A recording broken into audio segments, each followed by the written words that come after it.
And I think I see this rarely, that just by the initiative, basically 2 people or so, you're creating a structure and scientific research which otherwise would just not exist or exist on a more modest level then. Would actually like to propose to these motivations that Rory mentioned, one other one which one could consider, which is closer to our work, namely consider also novel hardware for AI then. I think this is in some sense directly related to this AI brain theme then, because in novel energy efficient hardware, apparently so-called in-memory computing or use of memristor, so these are analog devices for implementing synaptic weights, is apparently the main path in the future. In Europe, it's mainly IBM in Zurich then, and the main players are in China at the moment and in the US then. And I think this is really a good theme for this conference, because some of the constraints there are similar as in the brain. Like also in the brain, synaptic weights cannot assume zillions of different levels, maybe a dozen or so different weight values. And so this is very similar to what you find in this memristor technology. And so therefore, understanding how the brain gets away without this finely tuned synaptic weights helps us also to design algorithms and architectures for energy efficient AI then. And so I would suggest to maybe consider this also as another kind of target and scientific or technological area which is related to this work then. So let's see, yeah. So also I like here this goal to have radical theories and controversies. So I would like to start with proposing something for also discussion tomorrow then, that in some sense I think theoretical neuroscience has lots of talents, wonderful theories, but it suffered from a methodological misunderstanding or conservatism as you see it. In principle, theoretical neuroscience was structured by David Marr about 50 years ago. He introduced the 3 levels of analysis of brain algorithms. On the top level, the computation level, you wonder what should be computed. Then the middle level, what algorithms can do it. And then at the bottom, you have the biological implementation level. And so then, at that time, 50 years ago, people didn't know about these top 2 levels. So most of the work really in theoretical neuroscience focused on these 2 top levels. This has been somewhat trivialized, I would say, over the last 10 years, because algorithmically, you can just use backprop or backprop through time and it solves every problem for you then, right? So there is no longer a question what would be a good brain algorithm. It just, the question is whether this is consistent with the biological implementation level, neurons and synapses of the brain. And I would like to propose that this doesn't fit together. Brain has invented completely different ways of implementing intelligence, and we can only learn how it does it by really taking seriously what are its devices, basically. What are the learning rules, the synapses, the neurons then.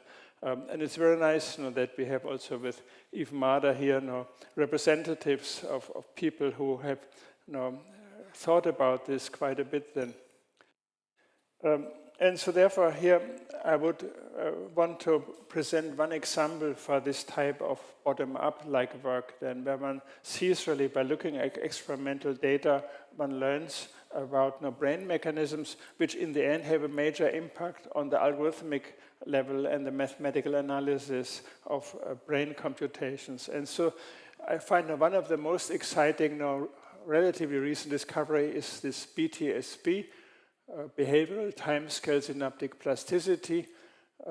And it was discovered in the hippocampus in CR1 neurons. And it's of a very different nature then.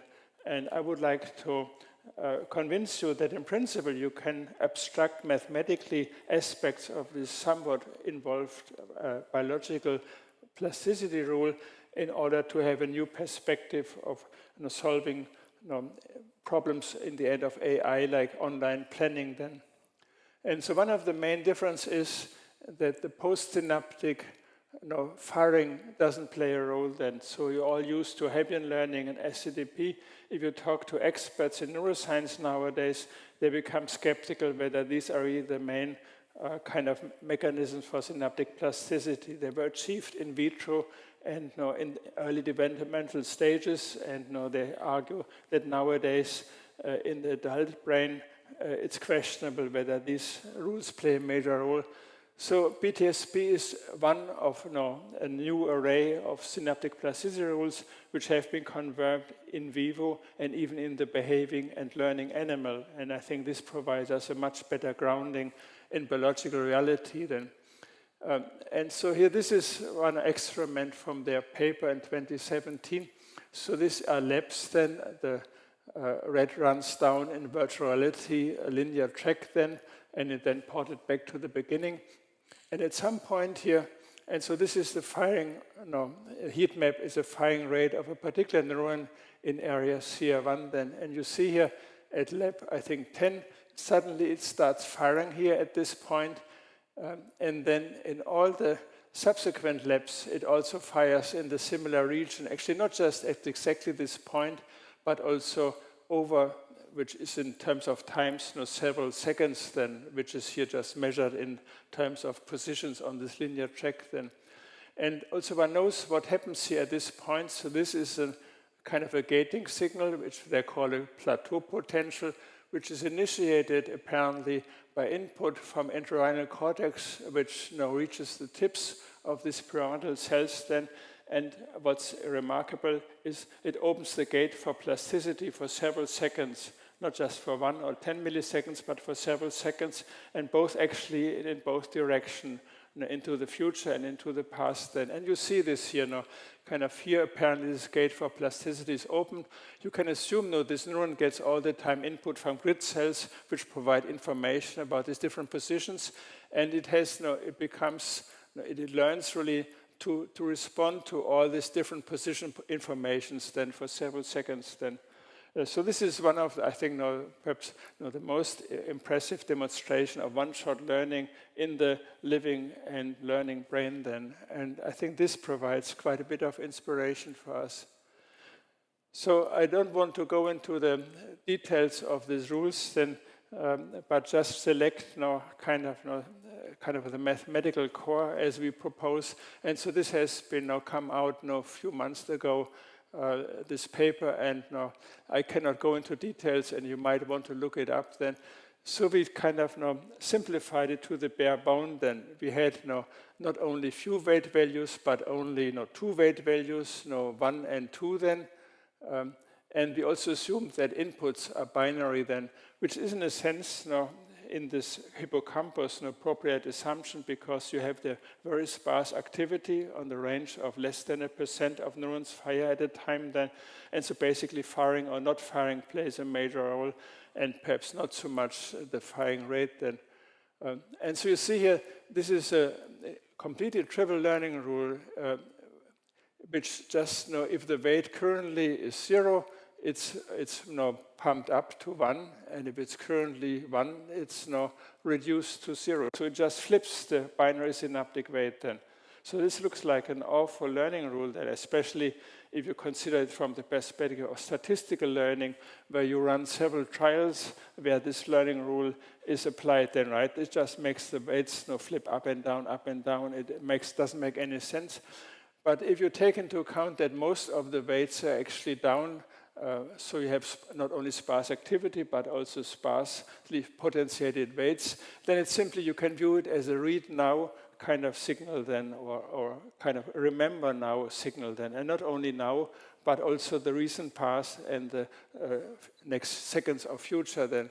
And so in a cartoon, you can simply view this in a model. You get a bit string as input, which is then in the brain more CA3 and EC3 input about content, but also time and space stems. And then some of these neurons, we call them memory neurons in CR1 here, get this gating signal, and they are allowed to then respond to this input in the way that they change the synaptic weights then. So one interesting aspect of this BTSP rule is this now really extremely radical weight dependence. Then, I don't want to go much into the LTD part. If one works in a regime where most weights are zero and inputs are sparse, now this LTD part plays a minor role then, and you can read it up in the paper, but I want to ignore this simply here then. So I want to argue that thinking about models in cognitive science, BTSP plays a role, and mostly want to discuss here one very recent ideas with actually Yukon Yang here sits here in the first row, and he has tomorrow a poster with details about this. And afterwards, if I have time, I also quickly mention some other impact of BTSP for having a new model for context addressable memory, which is hardware friendly. It can be implemented through in-memory computing, and also binding then gets a new chance then.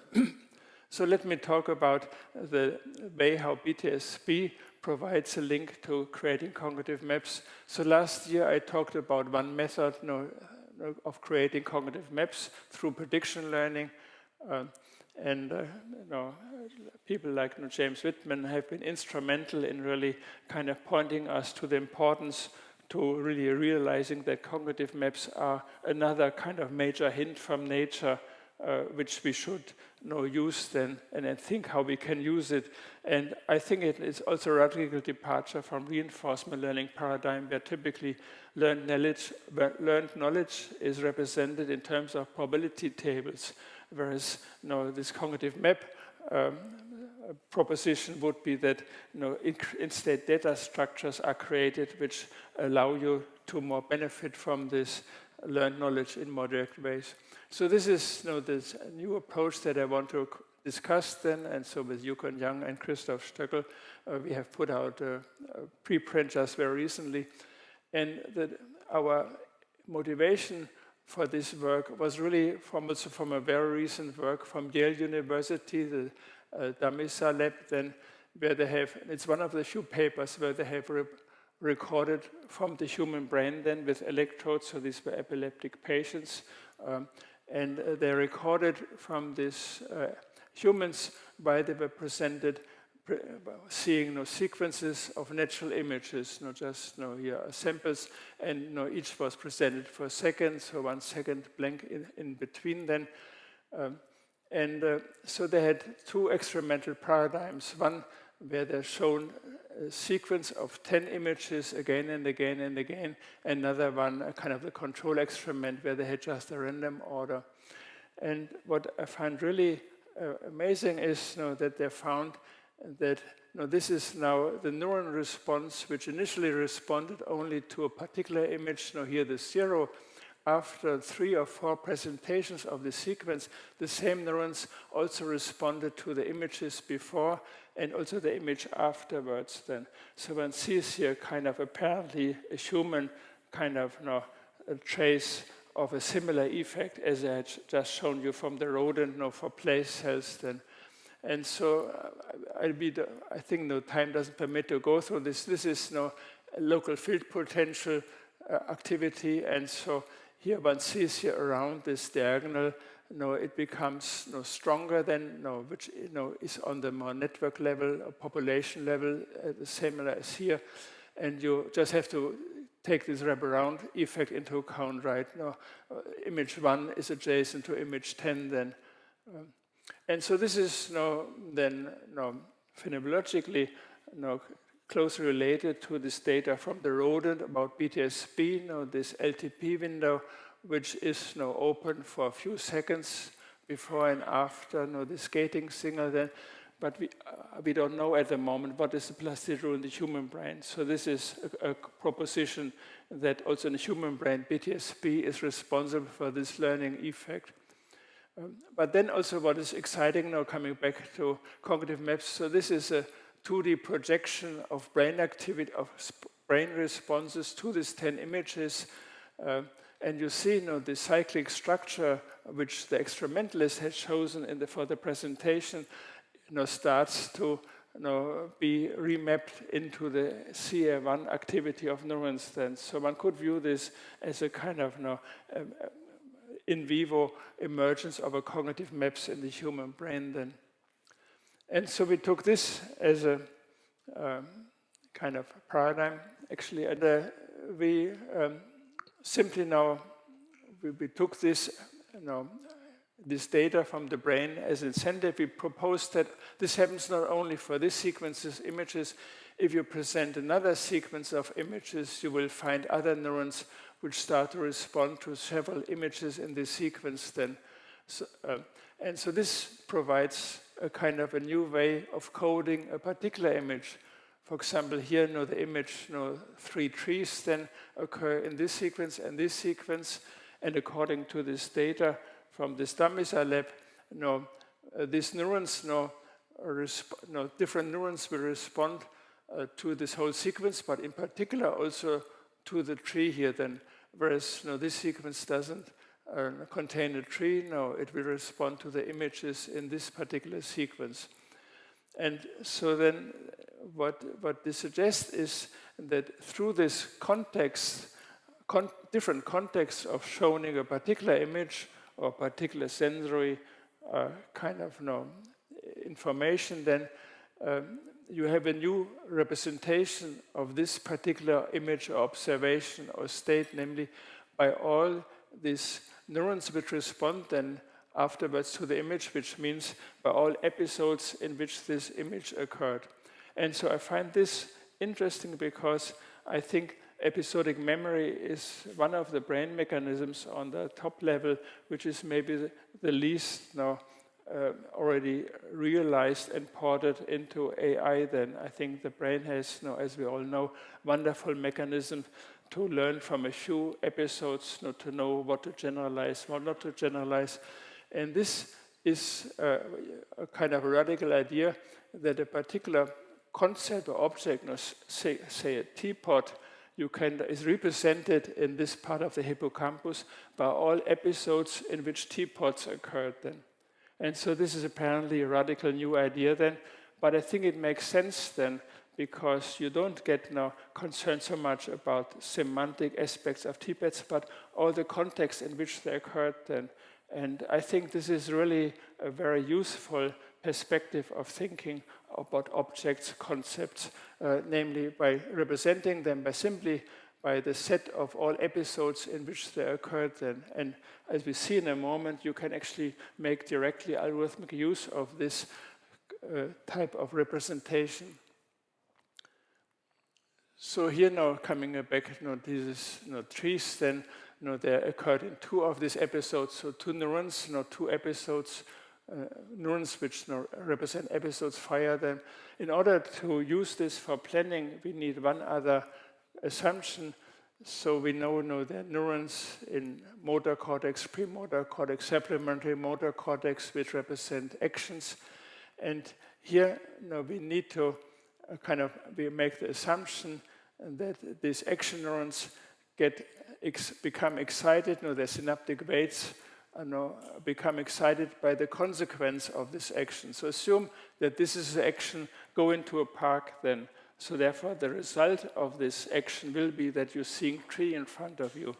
And here we propose, this is what the algorithm needs then, is that these neurons will go into a park, get excited by this representation of trees in terms of episodes in which they occurred. So this is conceptually unusual. It's a very simple Hebbian learning rule in this case then, and it's actually phenomenologically related to all these effects of mirror neurons or common coding hypothesis, that the same neurons that initiate an action also fire when they see that this action is carried out then. So this is another kind of, again, local synaptic plasticity. You can realize this with binary weights even, so it's very hardware friendly. And putting these 2 together, we have then already a way of solving online navigation problems, so a real AI problem then.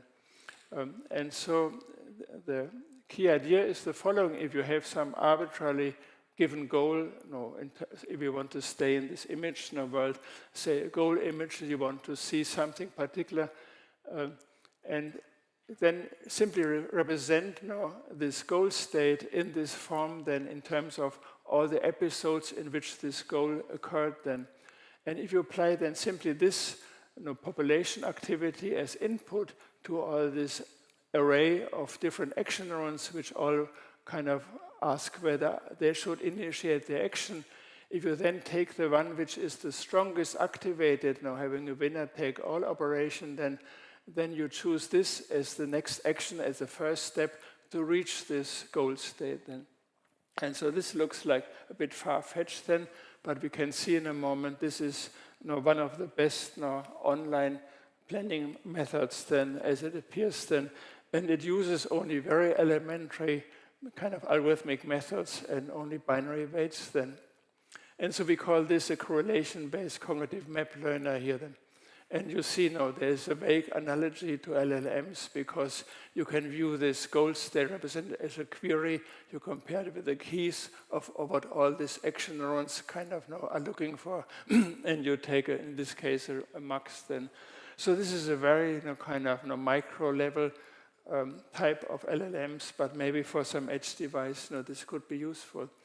So we tested this algorithmic approach on a standard task for planning in AI. You're giving a random graph, then here, this is a random graph, 3D projection of this, of its nodes then.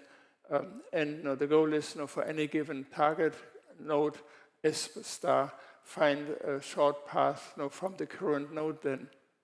And so this is an awful representation, but this depends on also this random projection into 3D then.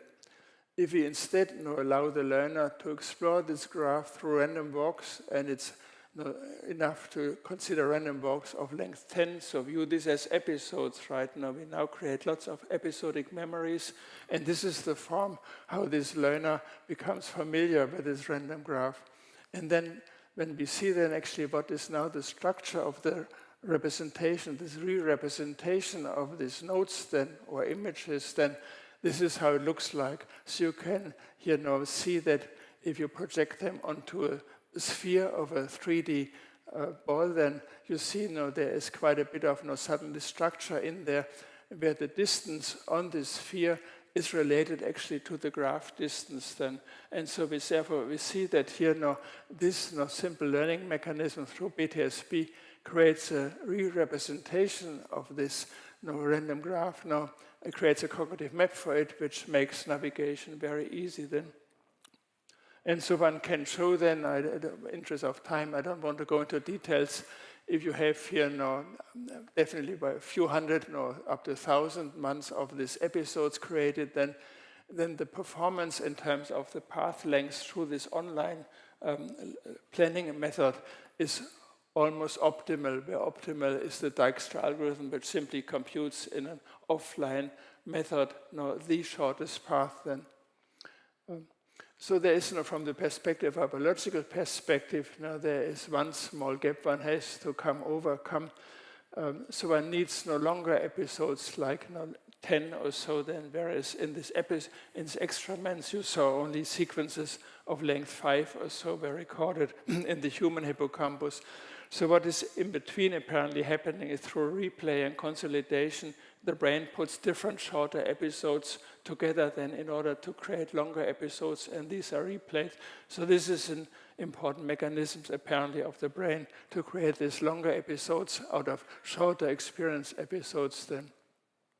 So I don't have to describe it with a variation of this approach. One can also do online planning in directed random graphs and also in MDP. So therefore, many reinforcement learning problems can be solved in this way through cognitive maps with this BTSP method. And if one takes a closer look of why this works so well, one sees another link actually to reinforcement learning, because it uses in the end, kind of without calling it this way, the same way of greedy action selection as a reinforcement learning method based on the successor representation would choose then. But we don't have here any successor representation. Instead, we have a bundle of episodes. And our argument is this bundle of episodes is a sufficient representation of this environment in which one wants to plan then. So we see here now that BTSP now as a mechanism coming from biology really suggests a new way of looking at neural codes for observations in context. The correlation structure is immediately useful for planning then. This, I think, is a quite promising strategy right now in the lab of Yoshua Yang at University of Southern California. They're implementing this actually in memory star arrays. So this is one of the few algorithms which appear to be suitable for on-chip learning, which is kind of a next kind of a goal for a lot of this work on memory star technology. So how much time do I have now? Yeah, I will shortly go over this because these are things which you can also read up in papers. So I just want to point to another aspect of BTSP now, where it again gives inspiration for a new way of thinking about algorithms, design, and computations. And so this arises from an aspect of BTSP. I think I hopefully mentioned this, the gating signals which open the gate of plasticity are to a first approximation random signals from common entorhinal cortex. And so therefore, when you create memory traces through BTSP, also in a model, it looks a lot like random hashing, which is in some sense a good way of storing memories in a large population of devices without clustering too much in any point. But it's not noise robust. So BTSP is more than a random projection because the weights for particular memory items get enhanced by this BTSP rules. And so therefore, if you look at simply the statistics of weighted sums, not just without plasticity and with plasticity, you see here for those memory items which are loaded, say, into memory or stored in memory, the weighted sums are quite a bit larger than the weighted sums for other items which have not been stored. And this now allows you to impose a threshold on the firing of the neurons, which is noise robust, so that even if you have perturbed versions of these memory items or content items, you still have a good chance of being above threshold then. And so therefore, on an abstract level, it combines benefits of random hashing with attractor features then. And so one can use this to build context addressable memory. I don't want to go into detail. It appears to be, although it uses only binary weights for these sparse memory items, about as good as a Hopfield network with continuous weights then, which is in some sense unlogical, right? Because you have so much more information capacity in continuous weights compared with binary weights. But as I mentioned, this holds for sparse brain-like activity patterns, which is actually also the regime which neuromorphic hardware experts favor, because this is the energy-efficient computing regime. And then the last point I just want to make a pointer to another application of BTSP, namely it provides a new solution of this decades-old binding problem then. So this has been considered since the 70s in cognitive science, and you find this for example, just processing information from a visual scene then, when you have a red circle and blue triangles, and you just have features neurons which represent isolated features, you have no trouble to distinguish whether you see a red circle or a red triangle.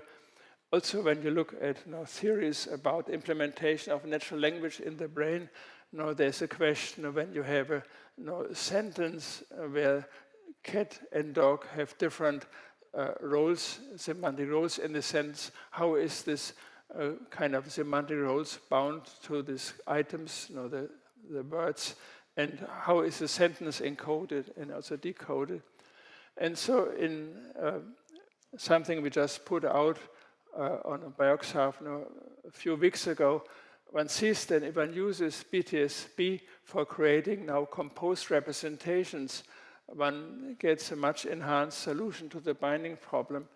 And it mainly has two advantages. One is you can also unbind it And surprisingly, in the standard methods for binding, where you see a lot of work on hyperdimensional computing, semantic pointer architecture, so they do not allow you to do this kind of unbinding of this decoding. And also in addition, because of the attractor features of which are inherent in BTSP, you can just also recall this composed representation if you just here give a single word as a cue, which is again something which this existing binding methods don't allow us. So therefore, I think it's conceivable that BTSP kind of inspired binding methods provide new perspectives of a number of theories about kind of symbolic computation in highly parallel systems, and in the end also about language processing. So then I'm at my end then. So my main point is the more abstract is that by looking at hints from biology, we can learn about algorithm design and mathematics. And so I took here the example of BTSP and cognitive maps as examples for this, and we see we get for online planning really competitive algorithms which can be implemented really in principle also in edge devices very efficiently, and also pointed to this new other perspectives of BTSP. And so therefore, I encourage you when you're looking also for interesting research topics, to not only look at very old learning rules like Hebbian learning or SDP, but take also this more recent discoveries into account and help us to understand what they enable us to do then on the computation level. Thank you very much.